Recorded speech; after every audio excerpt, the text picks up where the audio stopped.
আল্লাহ তাআলা যদি আপনার থেকে কিছু কেড়ে নেয়, বুঝে নেবেন সেটা আপনার জন্য ভালোর চাইতে ক্ষতির সম্ভাবনা বেশি বলে রব সেটা কেড়ে নিয়েছেন।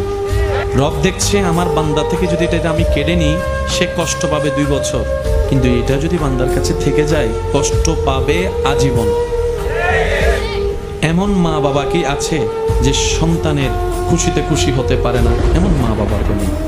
তা আমরা মা বাবা যারা আছে, সন্তানের মা বাবা, এই সন্তানের মা বাবারা সব সময় চেষ্টা করে সন্তানের ইচ্ছাগুলো পূরণ করার জন্য। কথা বলেন ঠিক কিনা? সন্তানের ইচ্ছা পূরণ করার চেষ্টা করে, স্বপ্ন পূরণ করার চেষ্টা করে। কিন্তু ক্লাস 4 এর সন্তান যদি বলে বাবা আমাকে একটা আইফোন দাও, দিবে?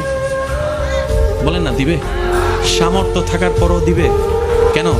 মা বাবার জ্ঞান বলছে এটা তার লাভের চাইতে রব্বুল আলামিন তার চাইতে বেশি ভালোবাসে।